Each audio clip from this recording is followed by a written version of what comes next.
it's good to see you. Good to see you both. Welcome home. Did you just Thank you. Did you just come from putting up the tree? Yes, Yeah. I just ran over. The tree has officially arrived. It is on Boston Common, and we had a nice little ceremony to welcome everyone. So we were talking with Sue O'Connell from NBC 10 Boston last week, and she was among the reporters who went up to Nova Scotia with you. She talked about there being some concern because Homeland Security, they're not very fond of you in general, Mayor Wu.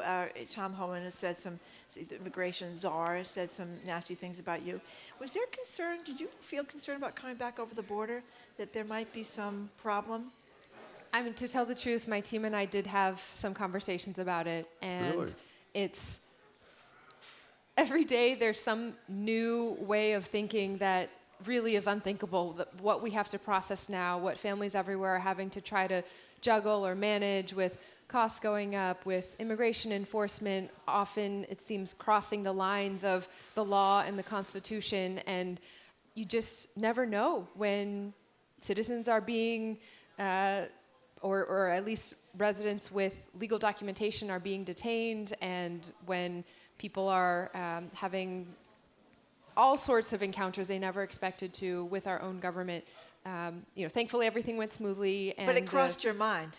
Yeah, we had talked about it, for sure. Okay. So let me just say, my kids are in their 30s. If I had been holding a chainsaw when they were young to chop down a tree, they'd be talking about it every day for the rest of their lives. Were your kids wild about you and the chainsaw?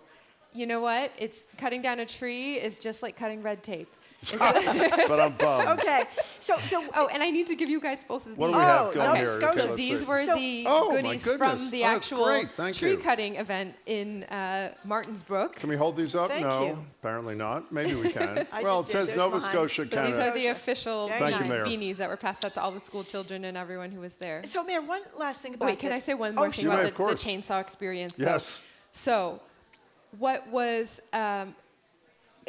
there was a moment of this is going to help me enable discipline in the household for a little while, at least having the kids watch their mom with the chainsaw. But the level of care from everyone in Nova Scotia, the sense of warmth and connection to the story, and maybe most embodied in the chainsaw professor. I don't remember what Waddy Long's official title was, but he has been the one wielding the chainsaw for a decade to do the honors of the Tree for Boston ceremony.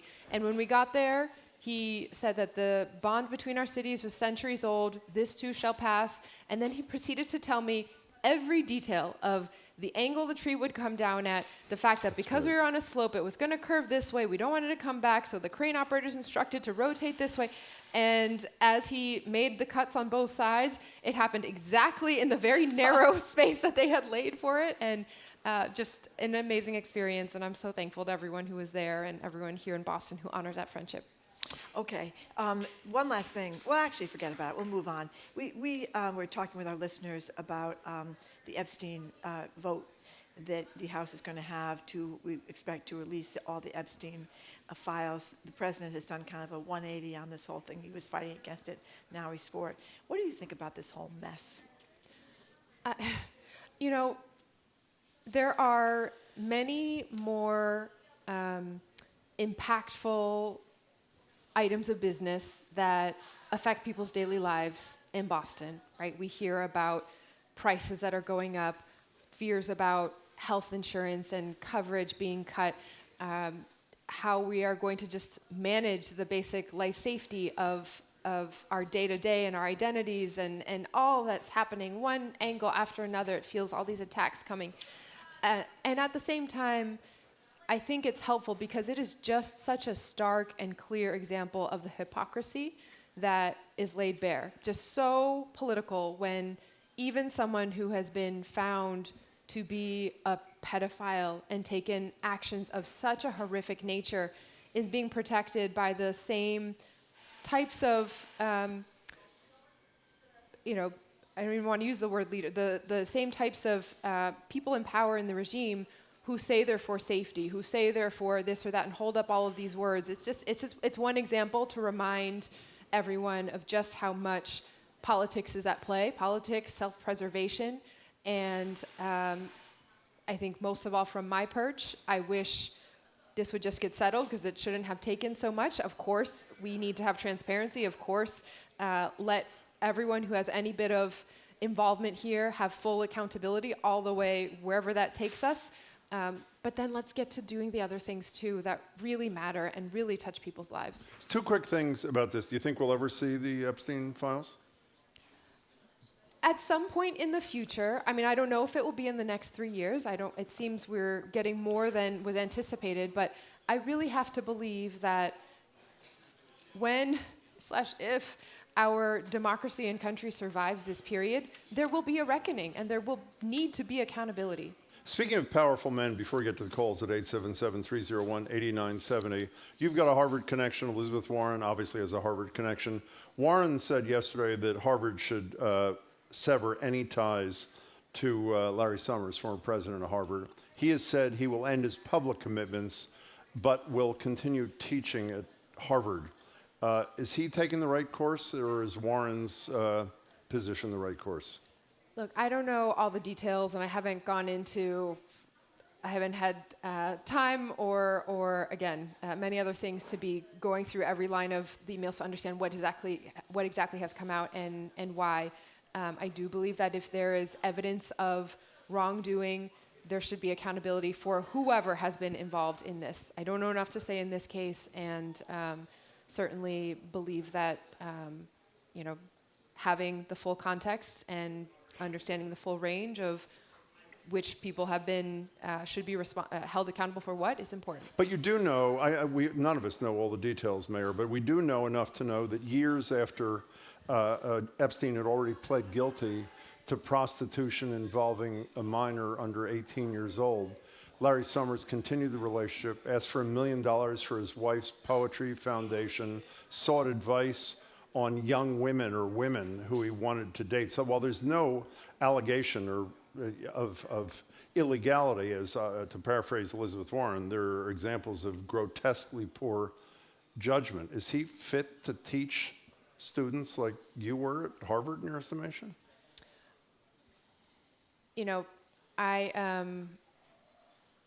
I want us to be in a place where every person that we put in a role of authority and with dynamics of power is leading with full integrity, is fully there for the right reasons.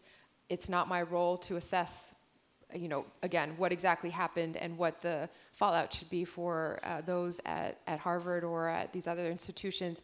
I think the facts should come out on everyone,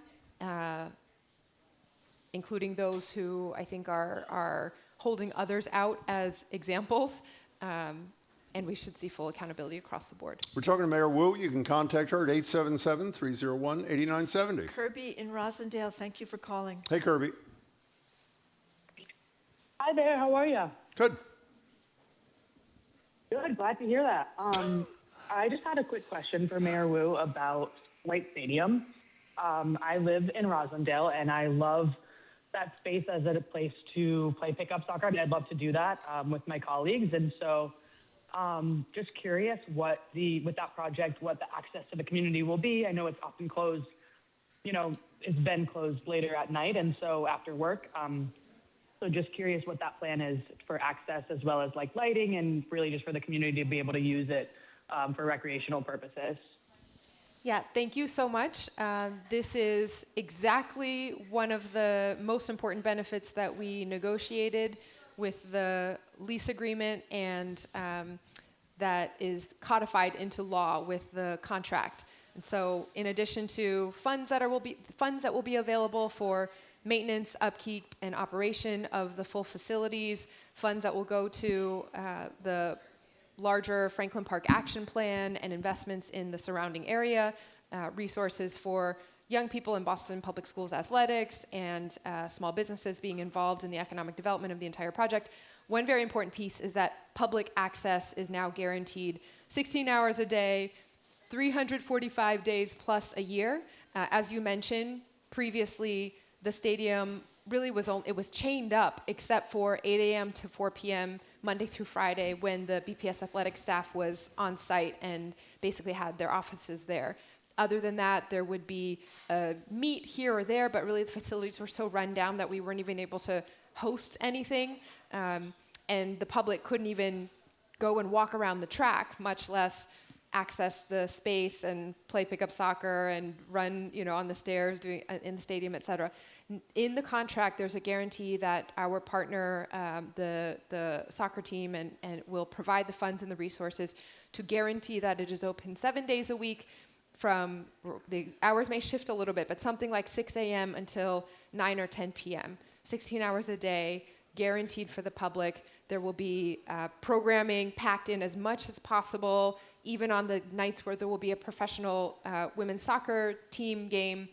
We'll be able to host a whole track meet or use the facility during the day because the hours have been negotiated that way as well. So if you're curious about all the details, you can go on the City of Boston website, and it's called the Shared Usage Agreement.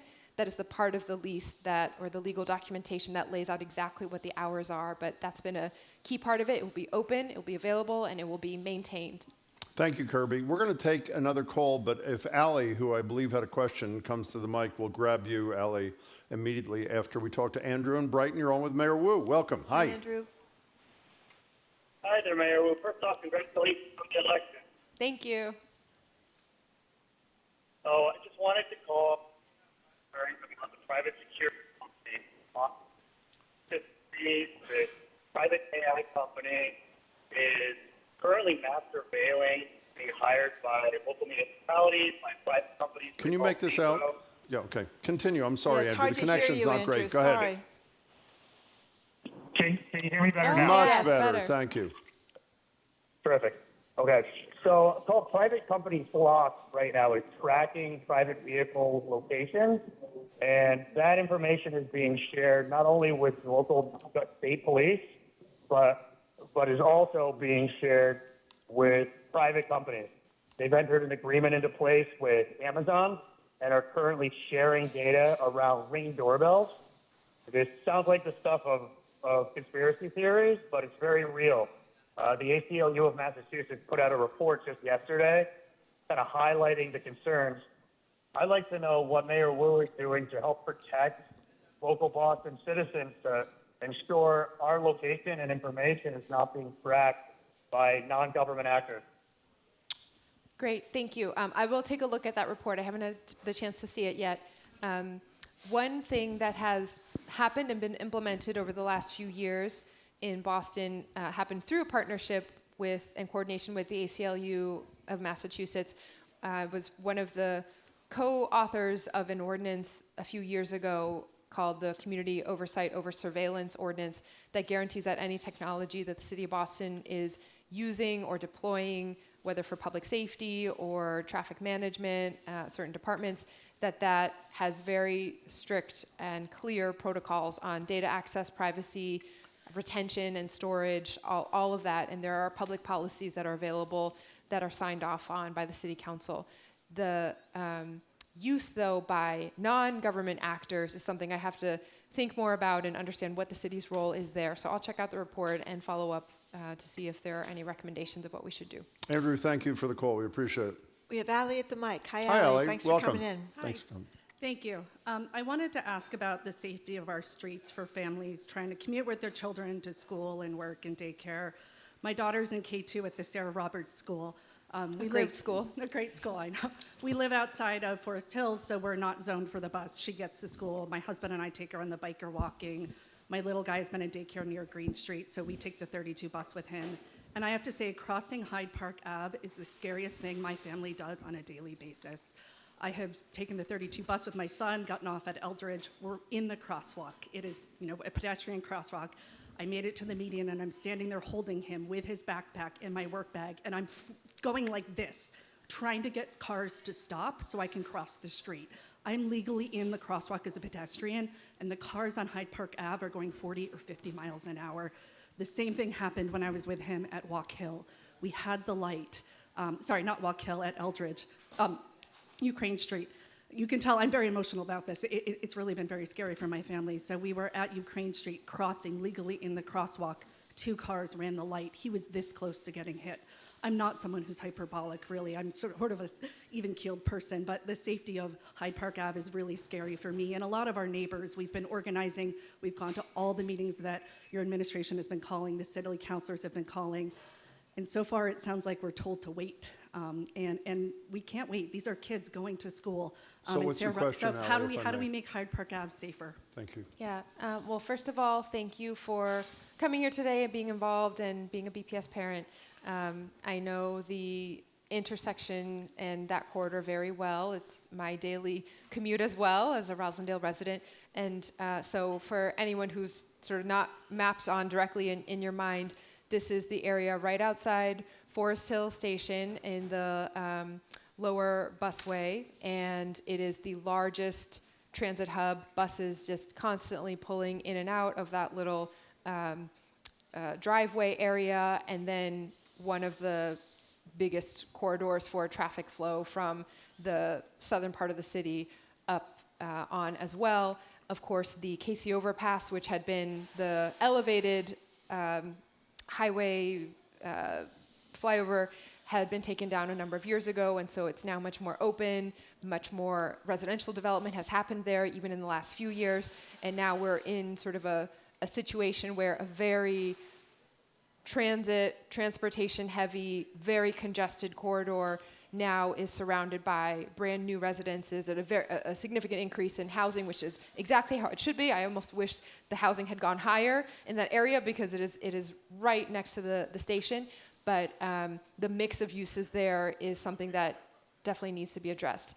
The challenge that I want to make sure we are working through as a city, though, is that if you were to basically put a bubble around that area, it would be very clear what to do, right? We probably would do a road diet and focus on pedestrian safety and make sure that, similar to some of the changes we've made in other parts of the city, there's just a massive, massive slowing down of vehicles and reshifting of that space. The challenge is that even when the light signals were adjusted somewhat in the last year or two, it is such a connected corridor, high traffic, major thoroughfare, that the backups and congestion that it caused, even by changing the signal a bit, was all the way through, just a significant distance away into Jamaica Plain and in other areas.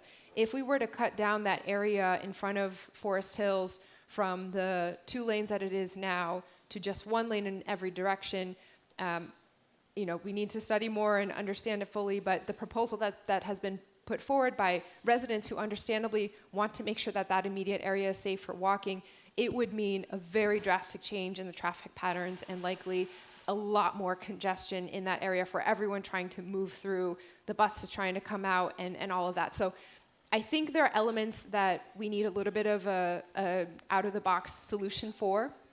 I know having safe cycling infrastructure is a really important part of that as well.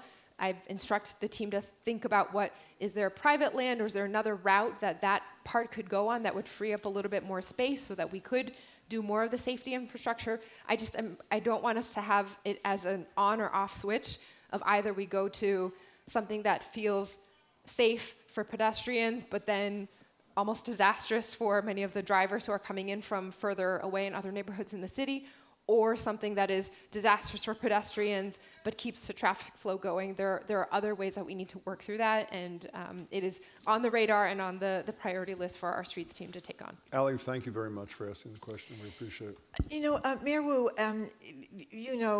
9 workers were detained by ICE at this Allston car wash a few days back. 5 women, 4 men. A couple of them are going to be released soon on bond. But I wonder, there's been a lot of blowback because some kid from BU was bragging about how he got iced to go there and make these arrests, and he's been, there's been a lot of blowback against him. But in any case, I'm wondering when this happens, especially when some of the workers, many of them had legal status and valid work permits, which were in their cubbies at the car wash.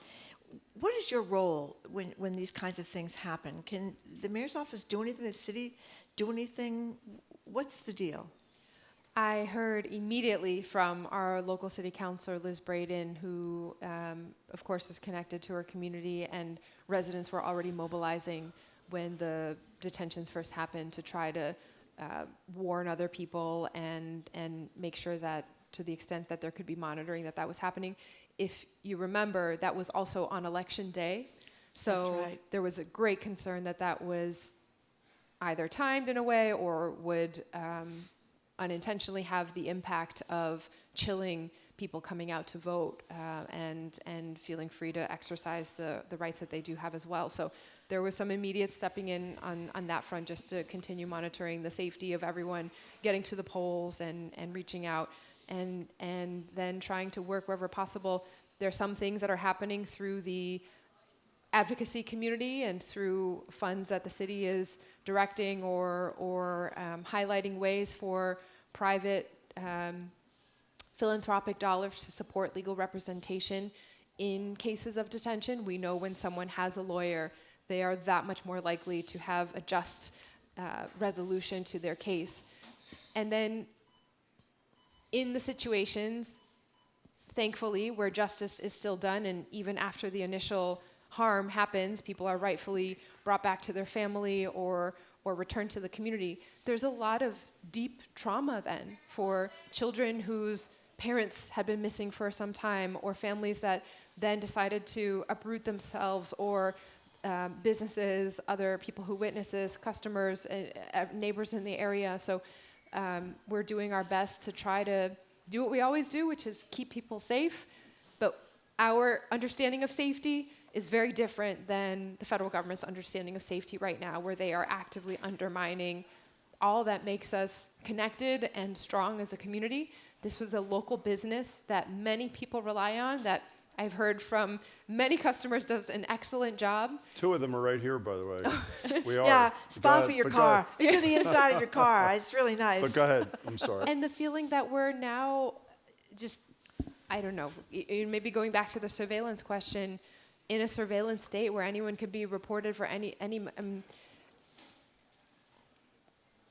we, as a city, will not stand for mass deportation. We will not participate in it. We will do everything that we can to protect our community. Elections do have consequences at the federal level, and federal immigration enforcement is a purview of that particular Boston entity. cops cannot step in and do anything in that situation. They cannot prevent ICE from Well, they taking can these protect people. ICE from if violence or misbehavior is being directed at an ICE agent. Right, correct? but they only can't that, step in and help prevent them. ICE from taking people out of the Oh. car wash. That's what I meant. If there were to be a large-scale event or demonstration, Boston police are always there, no matter what the situation is. But we will not participate in cooperating in mass deportations, and we will continue to hold the line on following the law, following the Constitution, and I wish our federal government would do the same. A couple of quick things before we take our one break.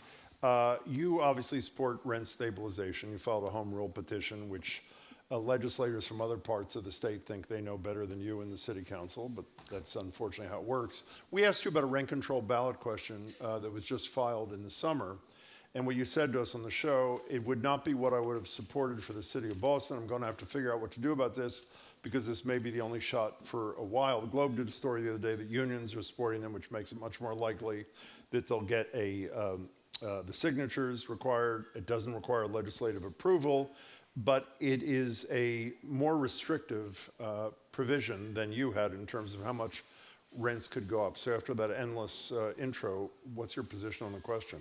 I haven't yet had a chance after the city election to sit down with the advocacy community and really sort through. So I haven't taken a public position yet on this. Again, my belief is that housing costs are the biggest liability for the future of our city and state economy, that we are seeing an exodus of working age people, young people.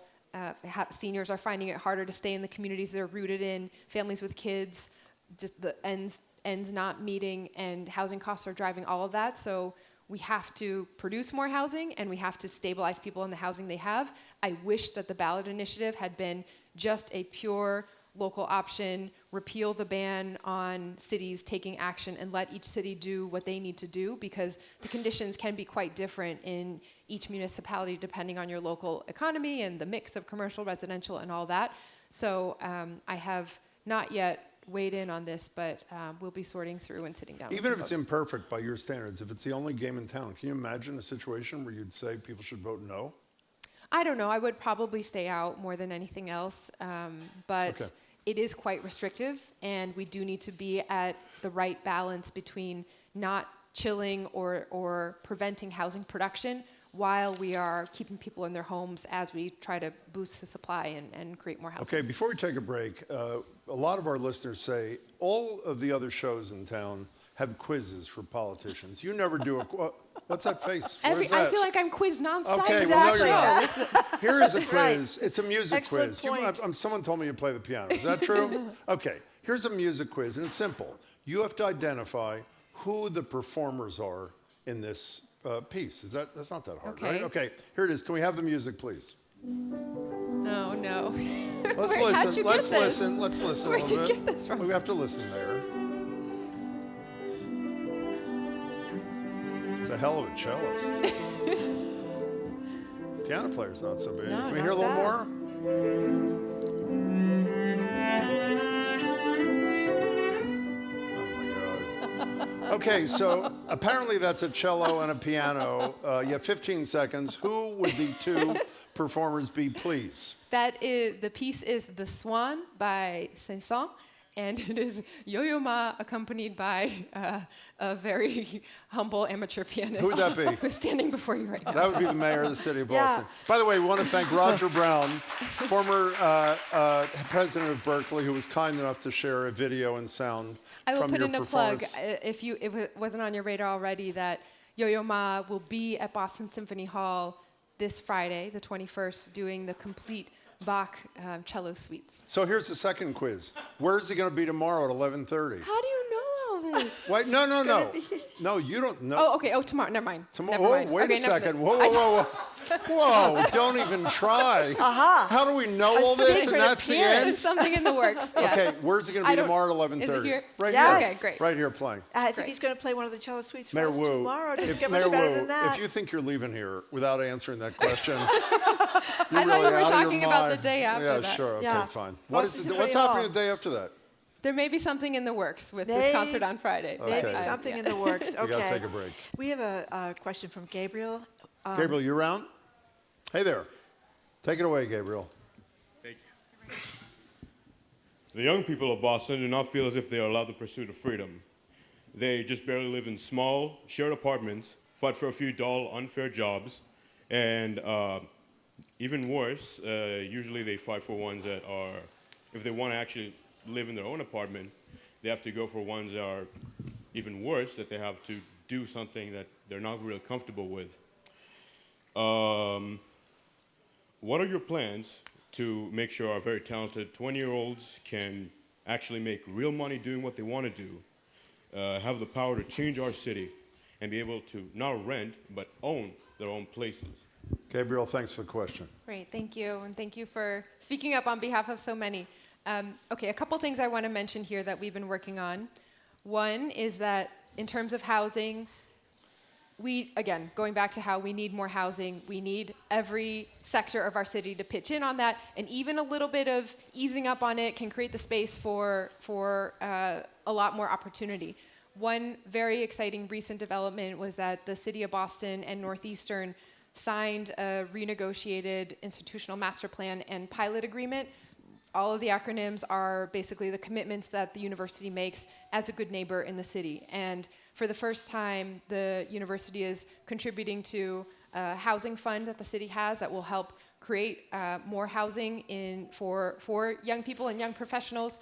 The university is also committed to having moving more student housing on campus, therefore freeing up some housing that young professionals could move into after graduation, and also some other local amenities like creating more access to a park and this and that, the other.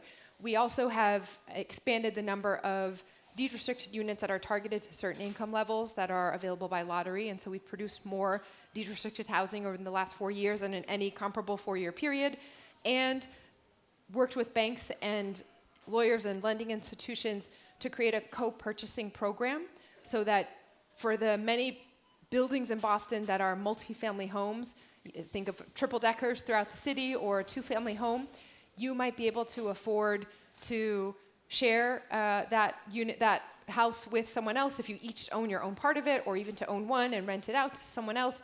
But coming up with a whole down payment all together in one fell swoop is too much.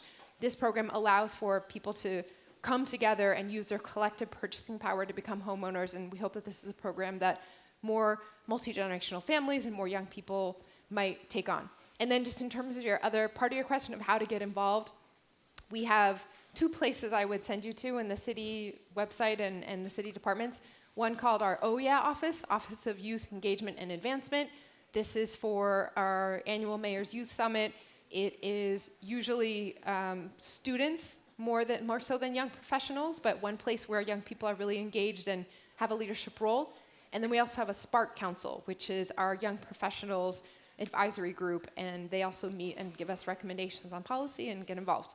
Thanks so much for your question. Can I follow up on the pilot payment in lieu of taxation, because these universities are obviously tax exempt? There was a story in the Globe a bunch of years ago saying that roughly 50% of the property in Boston was tax exempt. Churches, is that pretty much where it is today? What leverage do you have with the Northeastern or anybody else to say to them, you're not paying your fair share, and almost none of them are paying what their property tax would be if they weren't exempt? What leverage do you have? Yeah, that's right. So I'll answer the question, but first I just want to say also that the current context is also very difficult. When we started conversations with universities around pilot renegotiations 3 years ago, it was on a dedicated track. Universities were recovering from the pandemic. It was still a lot to talk about.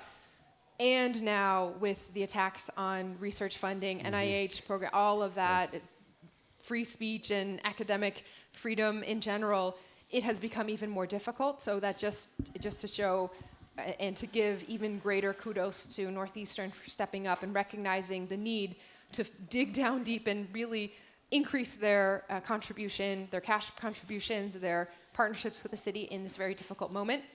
I will say, this agreement was negotiated alongside the Institutional Master Plan, which is a 10-year plan that approves any redevelopments that a university is going to make on their campus footprint over the next 10 years.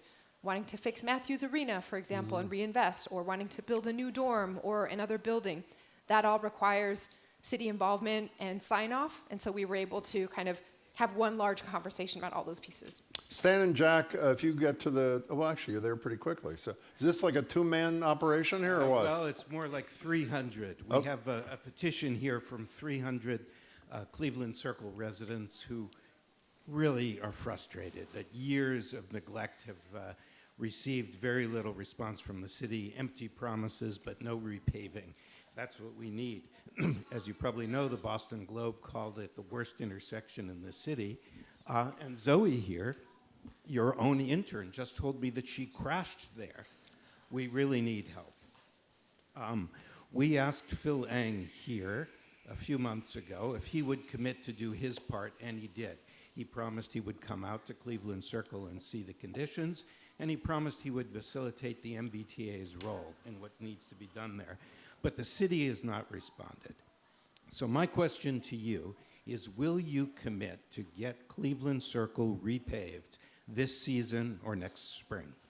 Well, I like to make promises that I know I can keep, and without consulting my team about all the details, I don't want to promise that, although I will say I will promise to make every effort to do so. I've gotten briefed a little bit on Cleveland Circle, and as you mentioned, a lot of it has been tied up with the MBTA's plans and if there will be different kinds of changes, and because they occupy so much of that footprint, even the repaving needs to be done in close concert with them. So I will prioritize making sure that we have the right conversations with the T. Thank you for getting Phil and the MBTA team on board.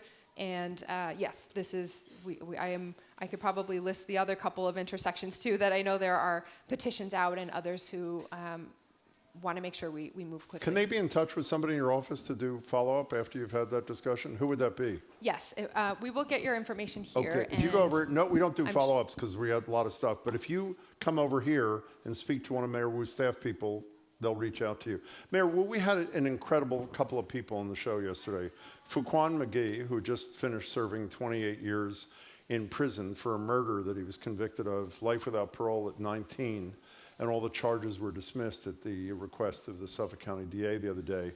And during that Jacqueline Fonseca, who works at the New England Innocence Project, who is now his partner, who does wonderful work for people who get out, the judge in his decision said he was deeply troubled by, I'm paraphrasing, by the misconduct by Boston homicide officers 28 years ago when this happened. And he wanted officials to find out, one, identify them, and two, investigate whether or not those cops had any involvement in any other cases that where a conviction might be suspect.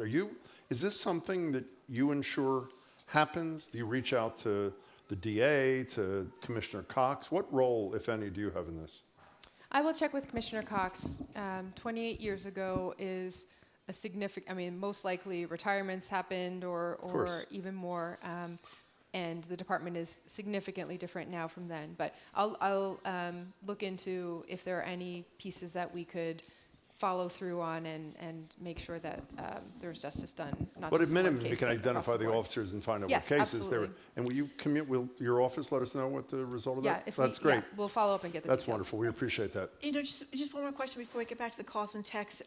Story in the Globe talking about the Seaport district. I didn't realize they fund 1/10 of Boston's property taxes. There's so many restaurants out there, so many condos and stuff like that. But the concern is that it's short-lived because it's sinking and the Atlantic's coming in and taking over it. What realistically can be done? You've got these high rises.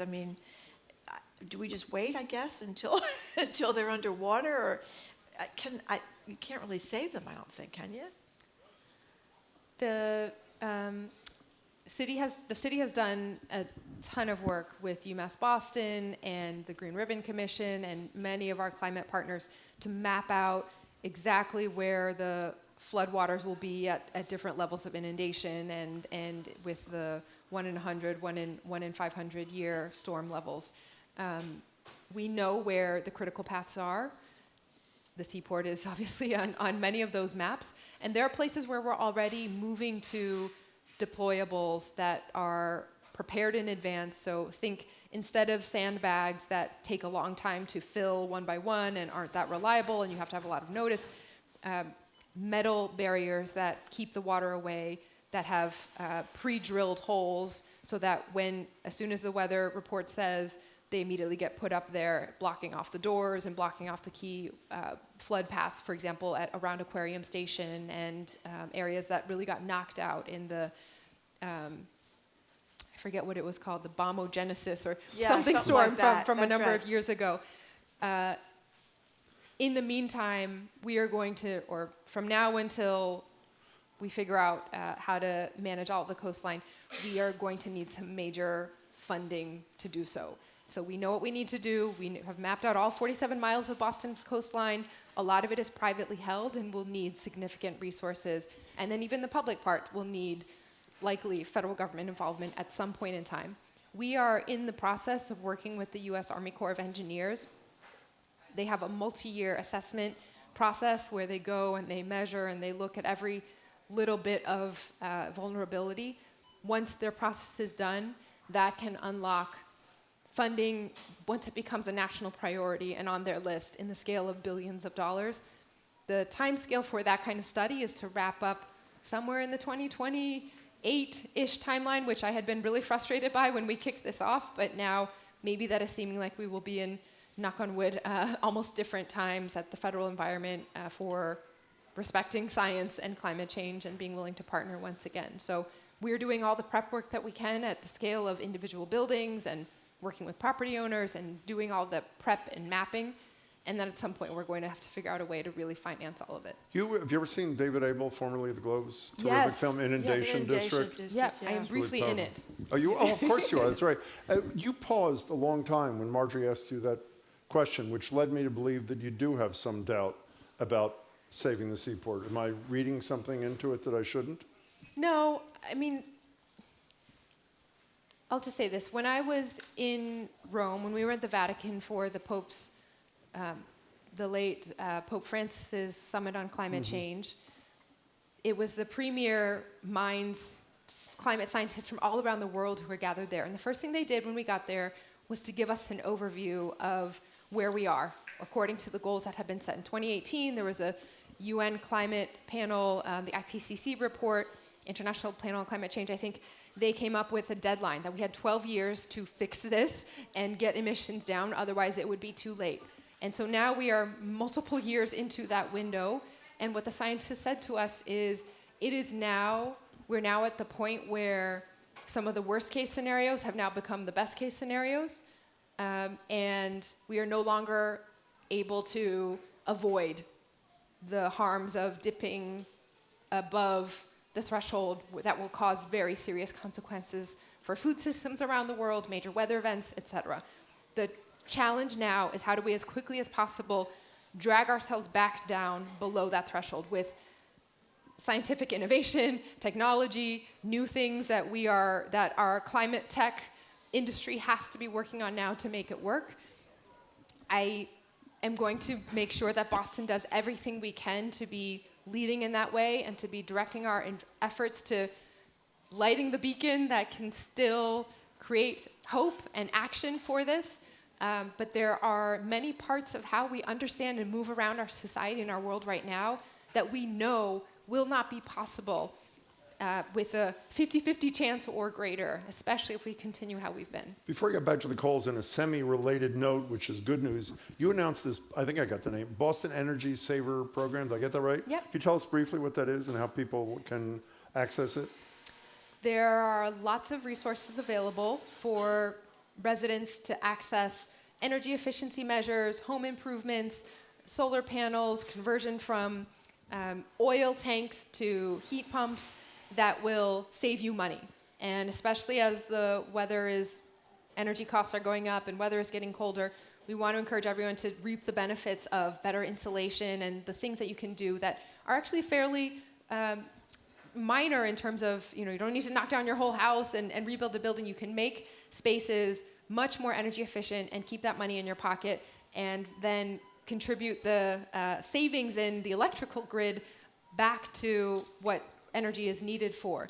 Many people don't know how to access these programs. They are famously convoluted with lots of different checkpoints and this and that. We have created a program in partnership with utilities and with the state that will help navigate and really simplify all of that. So you just have to call one number or go on boston.gov/save, and someone will walk you through your exact energy bill, your home situation, and identify everything that you possibly qualify for to get you situated with all the rebates and home improvements so that you can start saving money. Boston.gov/save. Great.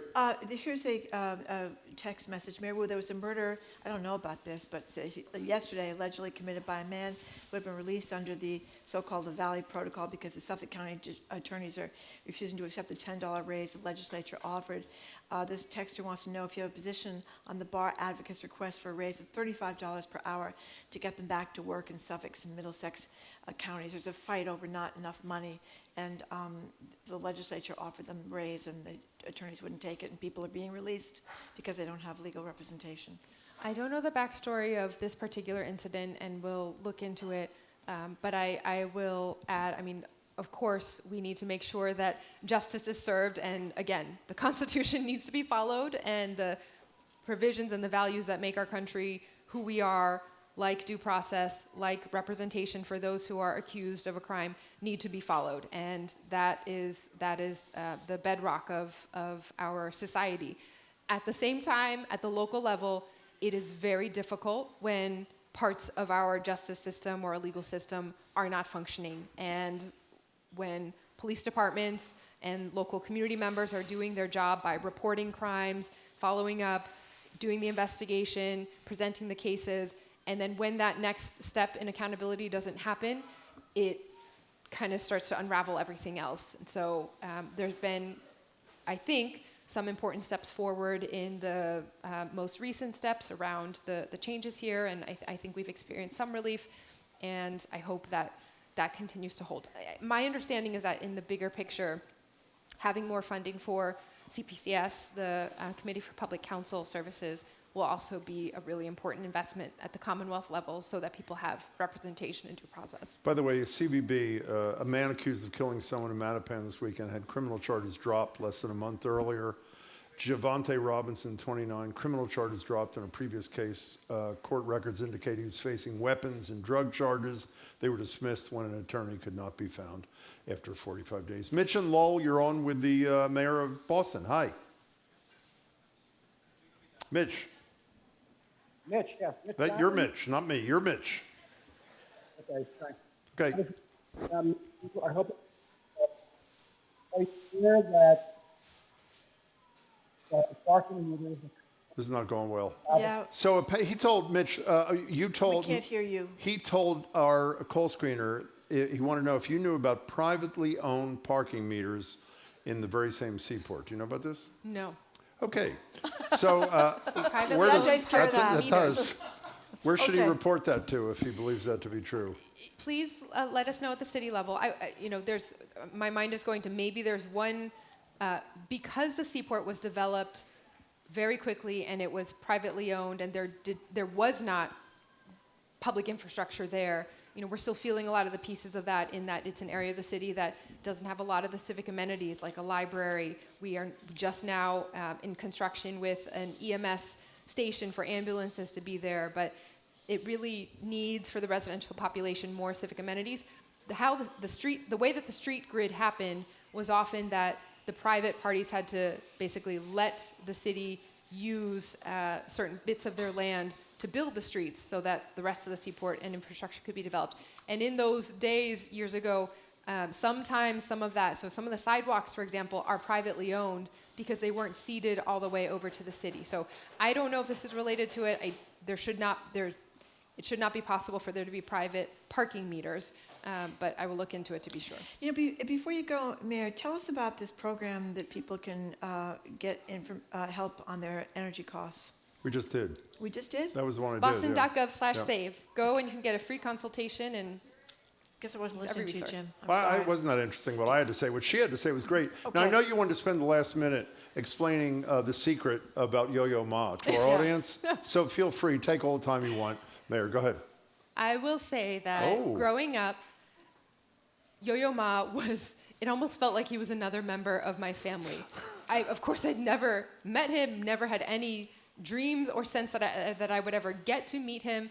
But my mom especially always talked about him because he was one of the few Asian Americans and Chinese Americans that was publicly known at that time. And so she made my brother play cello. Right? There was so it was always, you could be successful one day if you just work hard. You could be like Yo-Yo Ma.